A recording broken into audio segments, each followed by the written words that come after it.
Good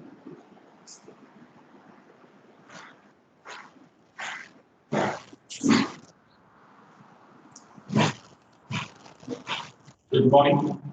Welcome to operating system class. We have started about this file system structures. There we talked that a file, when it is going to be organized, it does have some existence towards with attributes. That is, when it was created, the mode of operations it is going to take up, and there is a special significance of the file extensions. So if we are going to say a C program, so obviously we are interpreting it with .c.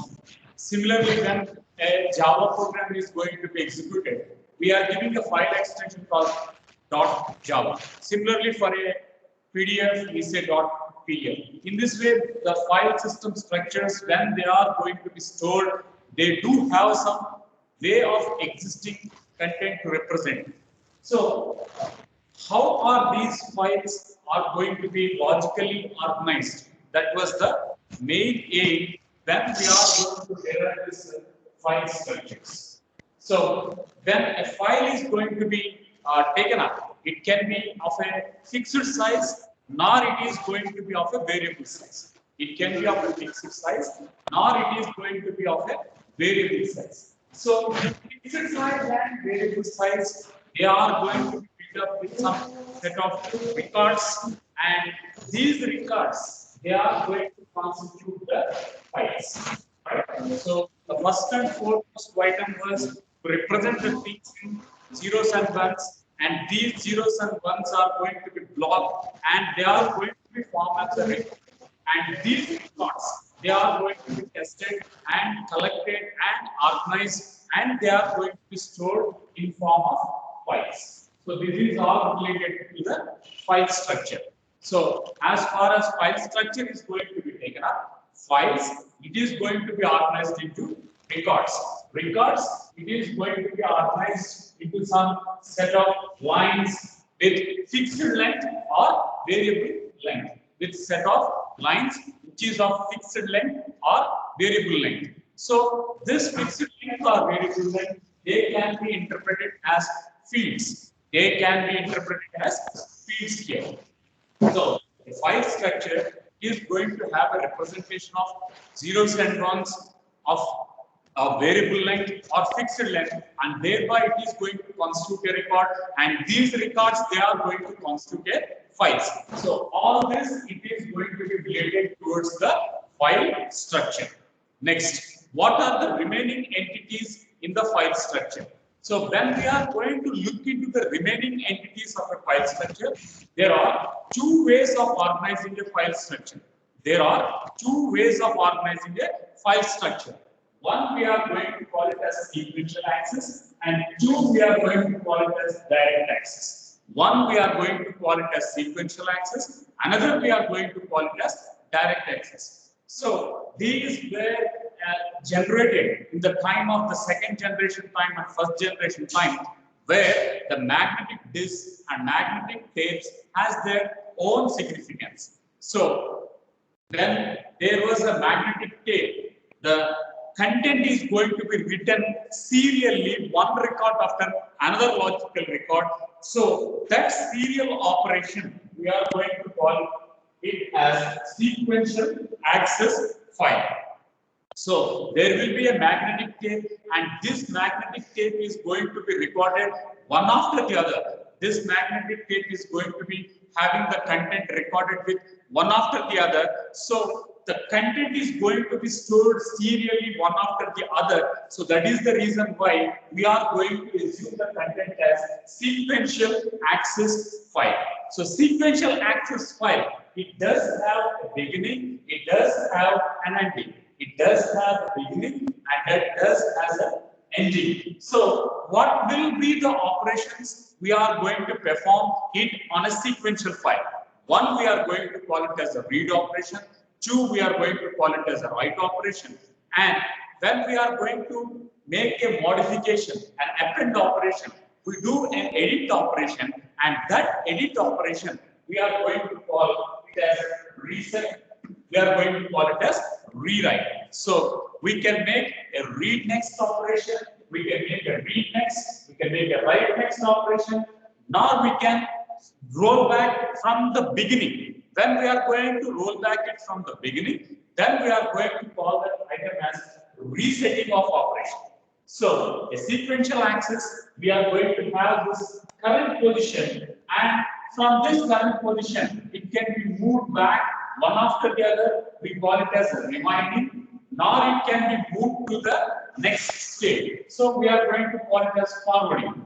When we are going to do either a forwarding, now when we are going to do it a rewinding operation, we can take up either read operation, nor we can take up into a write operation. We can go with a read operation, or we can go with some write operation.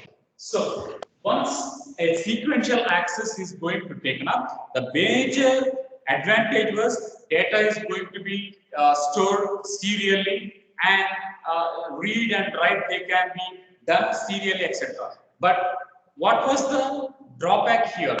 I am going to look at 50th position, then I can move to either 49th position, nor I can move to 51st position, right?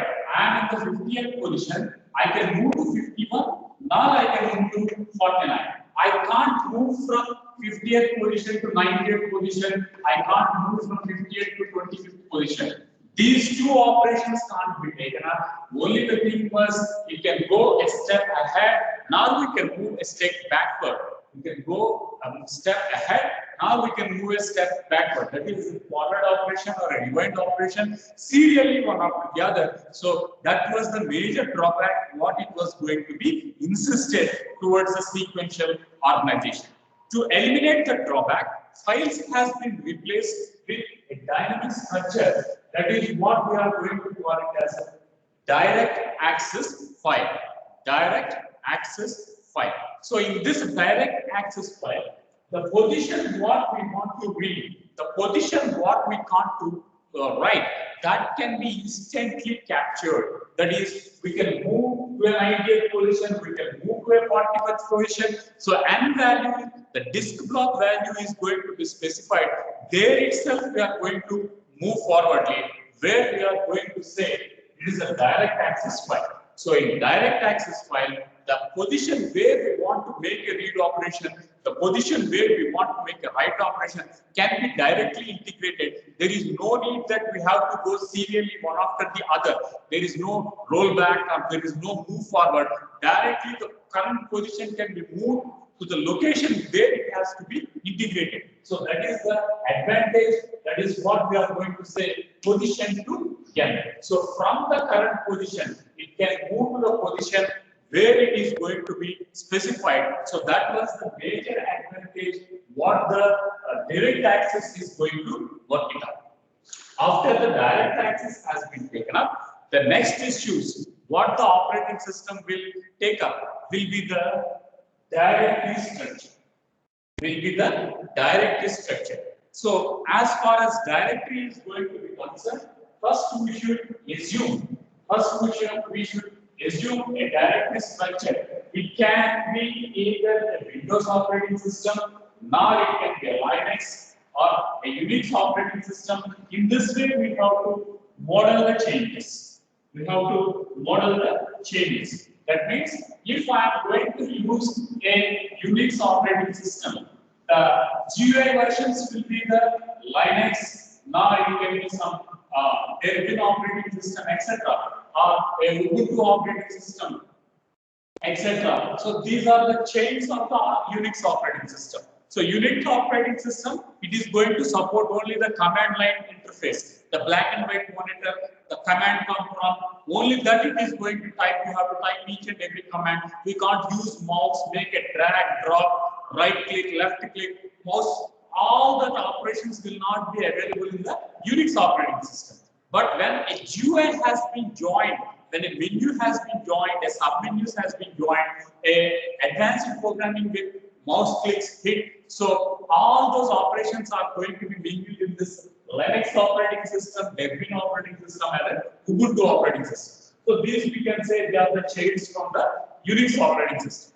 So here we do have a node structure.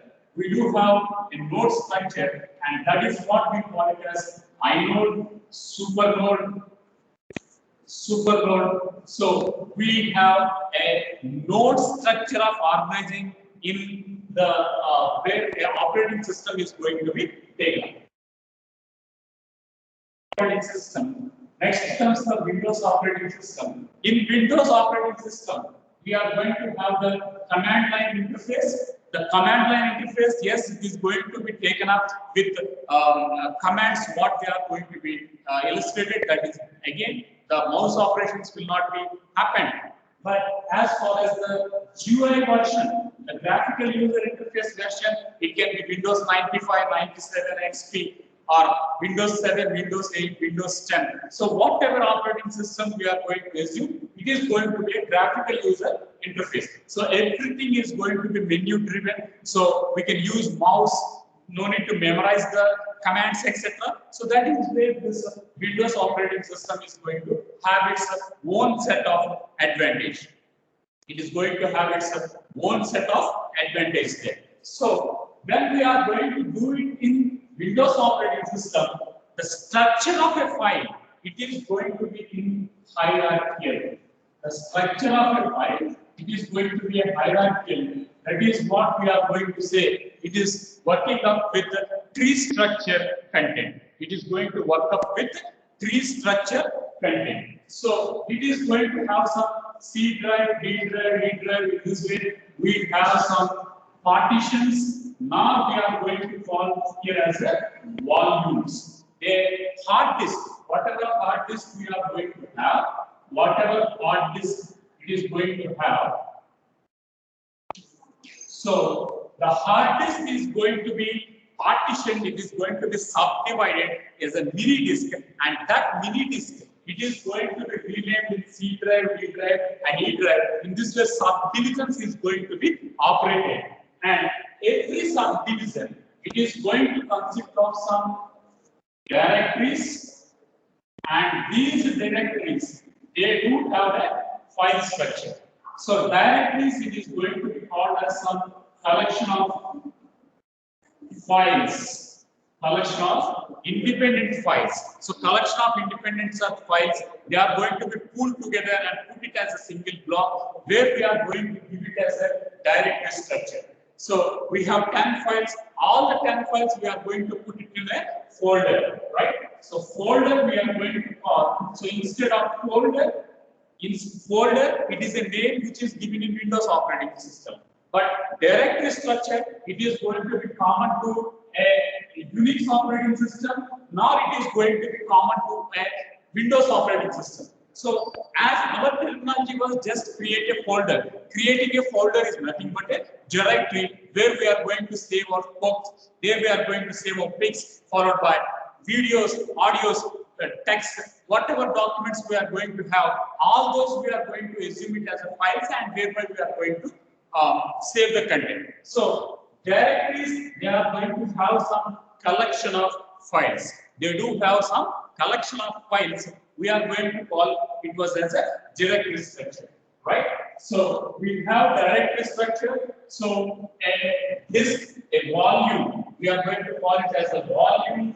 A disk, it is going to be divided into different partitions, and every partition now it is going to rename it, and these disks, they are going to have some file structure. They do have some file structure. So the organization was, first one we are going to have a directory structure, and after directory structure we are going to have the files. So first level we are going to mingle with files and the directories, and second level we are going to mingle with the files. So the one important observation was, whatever observation was, either it is a C drive, D drive, E drive, with partitions of volumes, what we are going to mention, both of them, they are going to be reside on the disk. Both of them, they are going to be reside on the disk. That is what we are going to say called as secondary memory.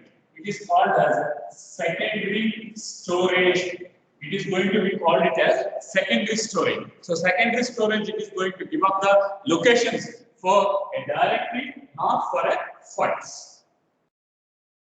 So after a directory structure, now we need to look into how many ways a directory is going to be organized. The next one approach was how many ways we are going to organize the directory structure. That we are going to discuss it right now. So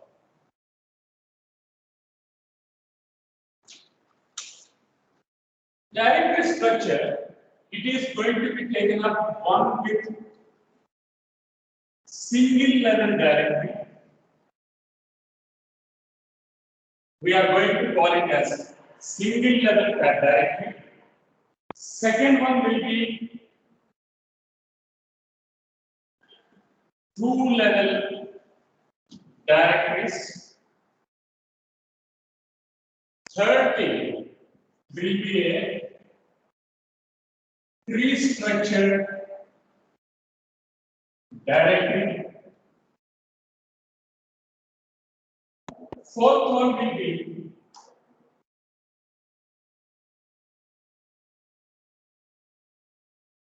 acyclic,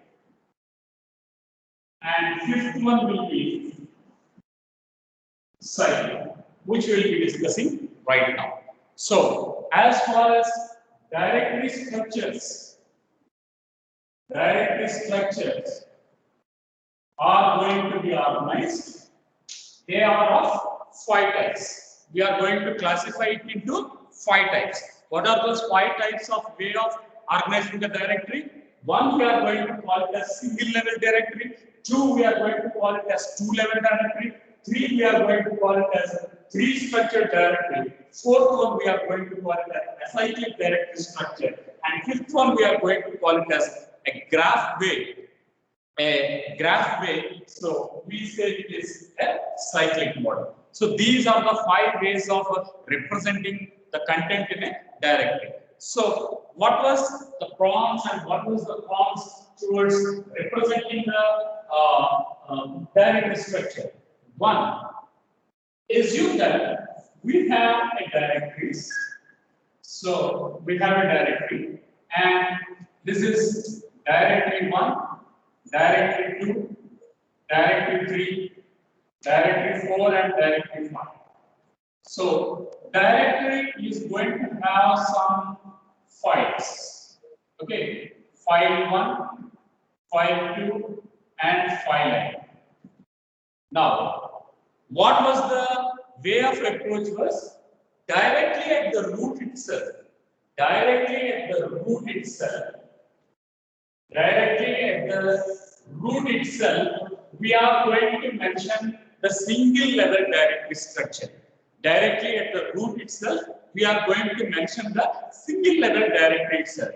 And directly, it is going to have some collection of files. Now, what was the drawback here? The drawback was naming problem, and second one was grouping problem. So I can't group directory 1, directory 2, directory 3 into one pool, nor I can't group directory 4, directory 5 into one pool. Similarly, I can't call directory 1, directory 2, directory 2. The same names I can't give in parallel at the same level. So these are the two drawbacks. What has been happened in this single level directory structure. So the single level directory structure is a directory where it is going to be implemented with files. Files, they are going to have some set of logically recorded records, etc. And every record, it is going to have some set of fields. Hierarchy was, we have fields followed by records, followed by files, and followed by the directories. So this is the level of granularity what we are going to maintain in the file structure. First one, we are going to have the records. First one, we are going to have the fields, followed by records, followed by files, and thereby we are going to have a directory structure at the root. So at the root, we are going to represent many files. At the root, we are going to represent many type of files here. So a directory need not contain only one file, it can contain multiple files, etc. That is also another issue. But what were the major issues was I can't pull up the set of directories. I can't pull up the set of directories. That was a major drawback. Second one, no two directories, no two folders can have the same name. If folder 1 I am going to call it as RAM, and the second folder I can't put it as RAM. I have to say RAM 1 or RAM 2, whatever it is. So one folder name is going to be defined. We can't put the same folder name at its equivalent. So that was the major drawback in this single level diagram. So what was the solution? The solution was towards going with the two-level directory system. The solution was towards moving it into two-level directory system. That means the first level, that is level 1, level 2. In this way, we are going to organize the contents. So contents organization is going to be in form of two-level granularity, and this level granularity, it is going to maintain metadata. It is going to maintain a metadata. So it is bifurcating the user 1, user 2, user 3, and every user, again, he is going to have some directory 1, directory 2, directory 3, and thereby he can have a single file, or he is going to have some multiple files. He can have a single file, not he is going to have some multiple files at this relationship, at the relationship. So we do have a first level as a user, second level as a directory, directory 1, directory 2, and directory 3.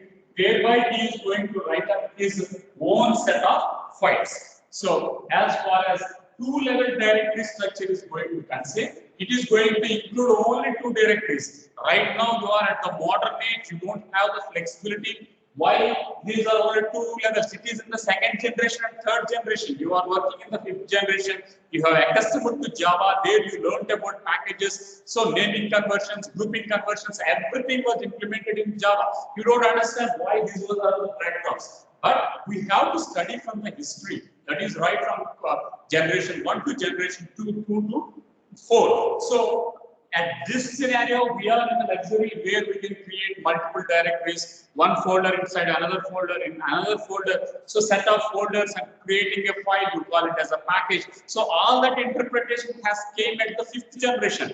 But these interpretations were at the third or at the second generation time. So they have their own limitations, they have their own constraints. So here you can see that user 1, user 2, user 3, they are going to maintain a metadata. User 1, user 2, user 3, they are going to maintain a metadata where they bifurcate the user job with another user job. And every user is going to have his own set of directories. So now some set of naming conflict has been eliminated. Some set of grouping has been introduced. So in this way, a minimal value support was given towards this two-level directory structure.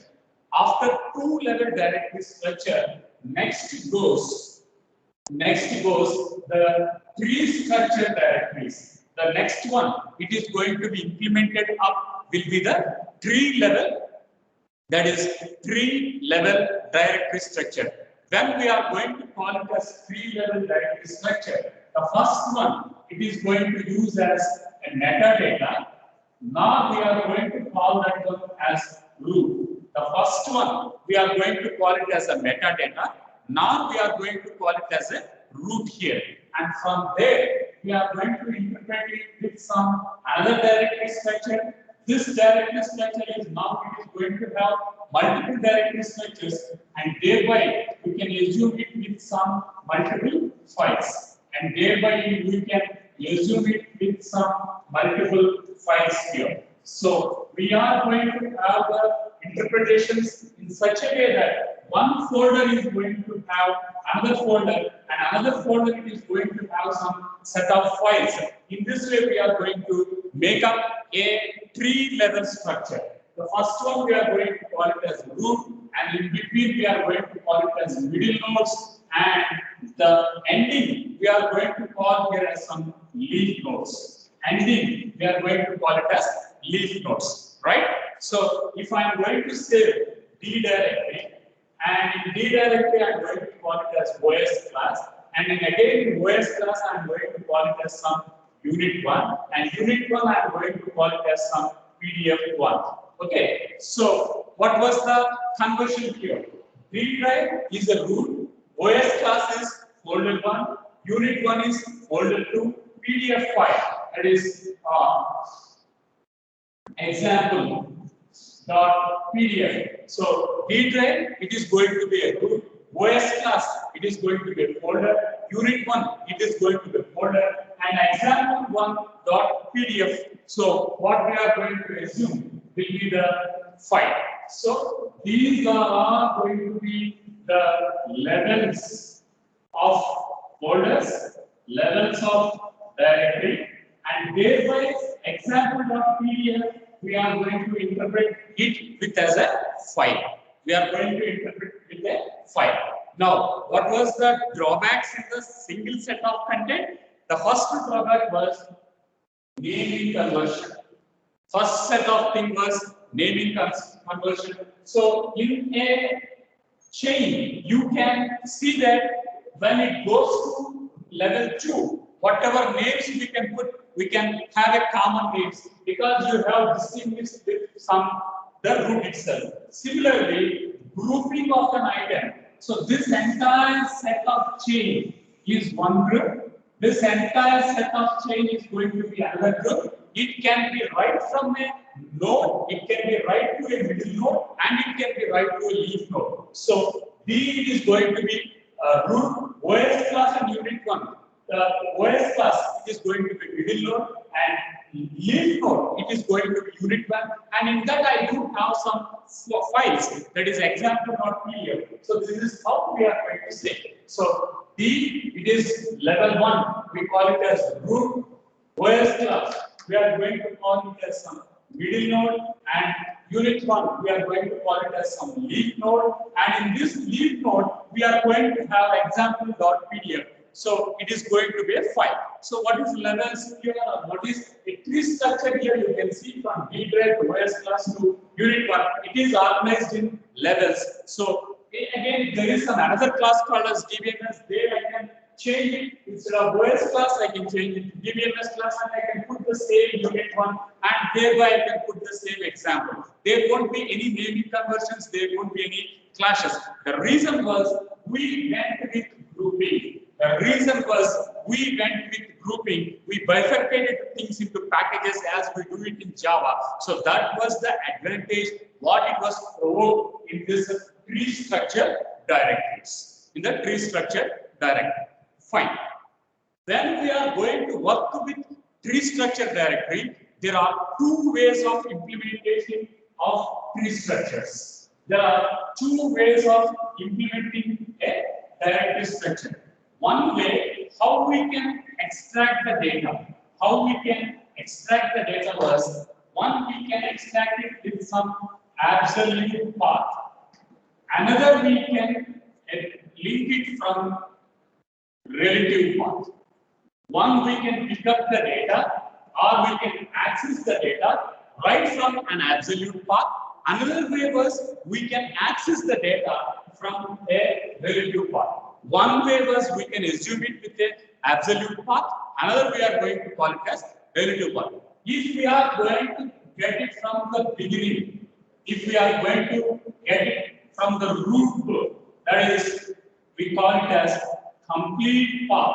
That is D drive followed by OS class followed by unit 1, and thereby I can say example.pdf. Then I am going to call it as complete path. We call that as an example for an absolute path. So when we are going to pick up a file right from the root, middle node, leaf node, and the content, everything we are going to put it in a file, then we call that one as an absolute one. Then what is the relative one? So relative one, it can be taken up from present working directory. It can be taken up with some present working directory. So at the directory where you are going to work, from there itself we are going to define the path. So define the path. So we are going to define the path from the place where we are going to work. That is directly we can call it as some example.pdf here. We are not mentioning a root node, we are not mentioning a middle node, now we are not mentioning the end node, we are just giving only the path of the file itself. So we are not going to be complete, we are going to have a partial path. We are going to give it as a partial path. Then we are going to call it as a relative path. So in a relative path, only the file location where we are going to squeeze the data, where we are going to extract the data, that location only we are going to give up. That is where we call it as a relative path. But when we are going to say we take up the data from an absolute location, that is what we call it as a complete path, and that complete path is going to be given in this manner, right? So we talked about three content. One we call it as single structure. Two we call it as multiple level. The third thing we talked about this tree structure organization. After tree structure organization, we have one more content. That is what we are going to call it as an acyclic graph. We are going to call it as an acyclic graphs. So when we are going to say acyclics, the definition itself is moving out. There will not be any cycles, and it is going to be organized in form of graphs rather than trees. But it is going to say there won't be a looping mechanism. There won't be any feedback mechanism. So that is what we are going to say as an acyclic path. So we will be calling it as an acyclic path directories. We will be calling it as acyclic path directories. So the acyclic path directories is going to be implemented. So this acyclic path directories, it is going to be implemented in form of graphs, and we can say no chains nor no feedback. So that means the data will not come back towards the root, the data will not come back towards the intermediate nodes. Directly it goes down. So there won't be any cycles. So there won't be no cycles. Then we are going to call it as an acyclic orientation. That means we do have a root node, we do have some root node, and from this root node, we are going to have some middle nodes, and intermediate nodes. And from intermediate node, assume that we are going to have some leaf node. And this leaf node, it is going to capture the files here. Similarly, we have some another directory structure. Similarly, we do have some another directory structure. And this directory structure is going to take up the same file. It is going to find out the same file. That is, I am going to have some user 1, this is user 2, and user 3 here. So user 1, user 2, user 3. So this is middle node, and this goes to the leaf node. And you can see that there is a commonality of a file. That is some example.pdf file is going to be there. And this example.pdf is going to be linked by, or it is going to be shared by user 1, and it is going to be shared by user 3. So both of them, they are going to use the same file, but you can see there was a change here, right? So it goes from a root node, it goes to a middle node, it goes to a leaf node, and take up the file. And similarly, user 3 also, he moves from root, he moves from middle, goes to the leaf, and directly take up to the file. But there is no cascading, there is no circular movement here. Only the thing was it is going to be dragged up, but both are going to be linked to a common point, right? In the tree structure, it is not like that. Everything is going to be independent here, but as far as cyclic is going to be consistent, it is going to be some dependent files. We do have some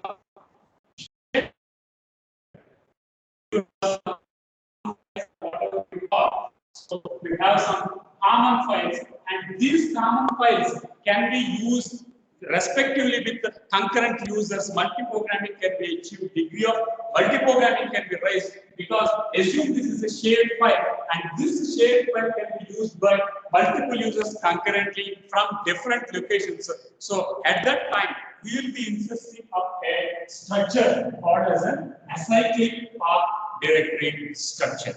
Right? So in today's class, we talked about file structures and we talked about file extensions. After talking about file structures and file extensions, then we taken up the directory model. So in this directory model, we were talking about 4 methods: 1 single level, 2 multi-level, 3 tree level, 4th one, this one called as acyclic path, and 5th one will be a cyclic. So this is all for today. In tomorrow's class, we will be continuing the same topic, and there we will be discussing again acyclic and followed by the cyclic methods and thereby other topics. So this is all for today. Thank you for joining the class.